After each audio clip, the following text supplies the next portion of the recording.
In 2014, IMG Reliance Private Limited launched Indian Super League, a franchise model tournament in Indian football with 8 teams from various metropolitan cities. Big industrialists, Bollywood celebrities, and famous cricketers came in as team owners. Former world-class players like Del Piero, Nicolas Anelka, Luis Garcia, Marco Materazzi, Robert Pires, Freddie Ljungberg were signed as marquee players.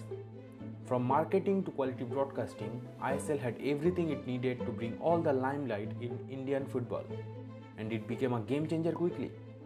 The average attendance in the first season was 25,000, only behind the likes of Bundesliga, Premier League and La Liga. The excitement doubled when India hosted the Under-17 World Cup in 2017.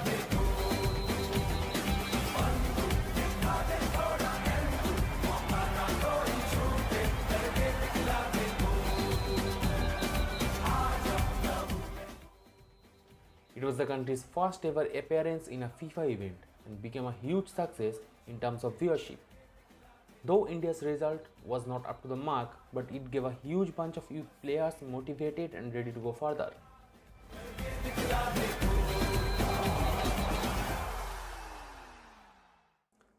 From 2017 onwards, there were few changes in ISL. Two new teams, Bengaluru FC and Jamshedpur FC, were added, and the league was expanded from 3 months to 6 months.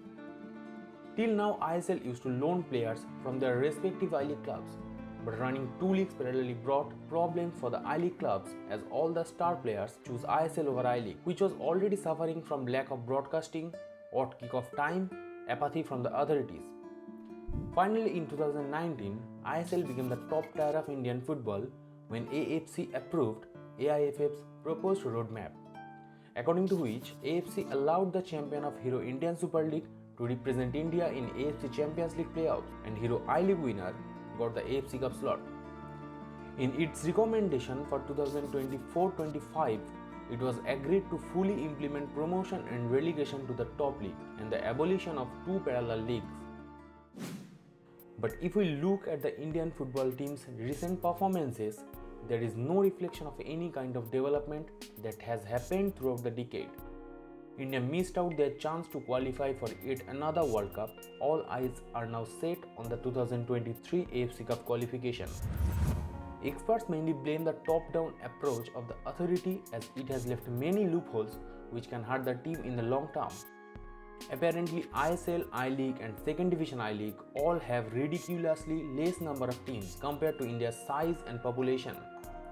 Thailand, another football developing country in Southeast Asia, has a total number of 4 divisions with a proper promotion relegation system. Each team in all those divisions play at least 35 games a season, whereas in India, an average ISL and I-League teams play 20 or 24 games respectively. Replacing the Federation Cup with ISL qualifiers has made the situation worse. Lack of match fitness affects the national team the most whenever they play a quality side in the continent. This also creates a huge burden on the shoulders of young players who try to prove their talent in a squad already loaded with foreigners.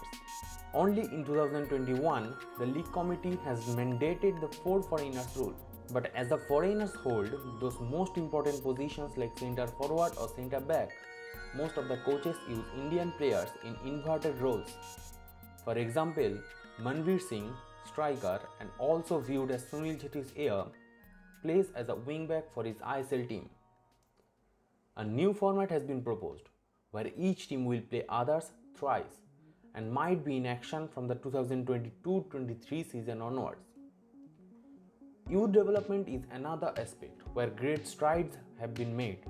Most of its credit goes to Scott O'Donnell, former technical director and academy instructor of AIFF, under whom the current youth league system consisting of Hero Elite League, Hero Junior League and Hero Sub Junior League was made, and the AIFF Elite Academy in Goa was set up.